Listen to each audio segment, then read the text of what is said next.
Isang malaking karangalan ang natanggap ng JCI Pili Isaroga matapos itong kilalanin ng sangguniang panlalawigan dahil sa kanilang ambag sa lalawigan ng Kamsur. Sa panayam kay Joseph Ondis, 2025 Local Organization President ng JCI Pili Isarog, ipinaliwanag niya na ang kanilang grupo ay bahagi ng Junior Chamber International, isang samahan ng mga young professional at volunteer leaders na nakatuon sa community development. Ayon kay Ondis, ang JCI Pili Isarog ay kumakatawan sa lokal na pagkakakilanlan ng Pili Nuts at Mount Isarog kung saan nakasentro ang kanilang mga programa sa mga komunidad. Ang JCI Pili Isarog po ay under the Junior Chamber International or grupo po ito ng young professionals, network of volunteer professionals, youth na nag-ooperate po dito sa Camarines Sur. So yung sa amin po, yung branding namin, JCI Pili Isarog, because we represent yung top crop na Pili Nuts and the majestic Mount Isarog.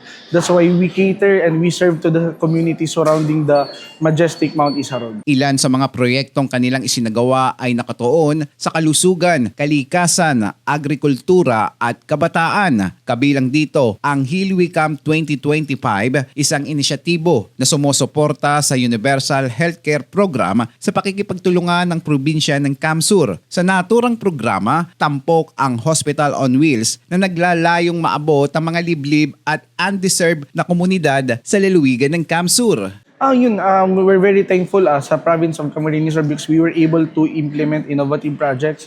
We have showcased to the not only in the province but in the entire country yung mga world-class pioneer initiatives ng province.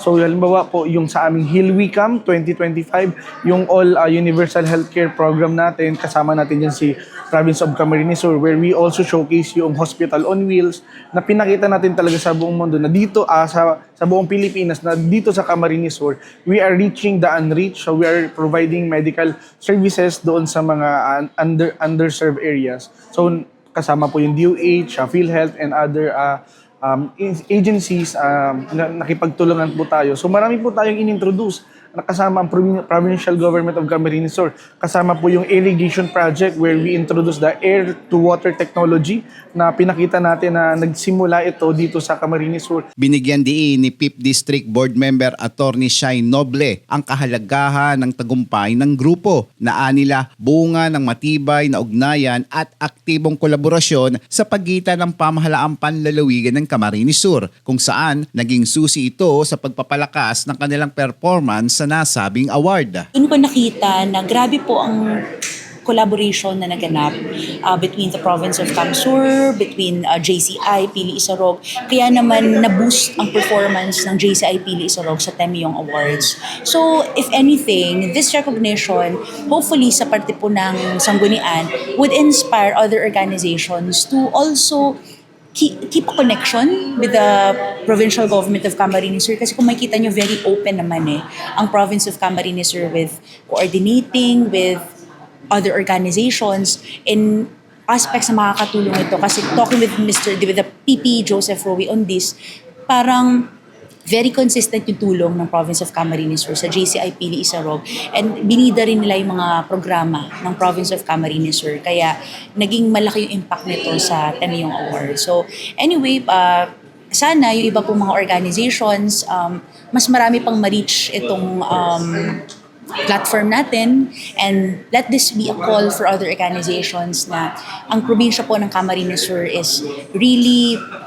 open para po makipag-collaborate sa kung saan pwedeng makatulong ito.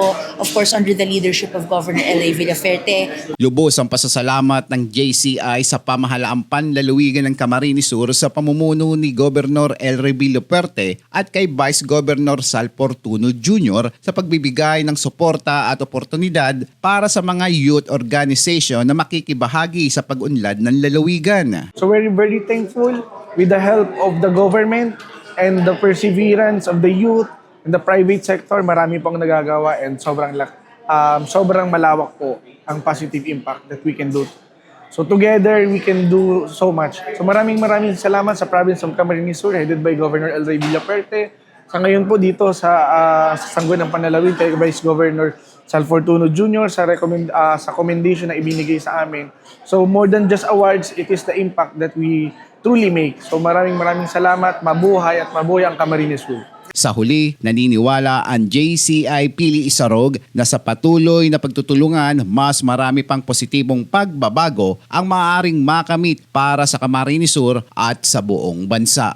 Eli Balbin, CSN.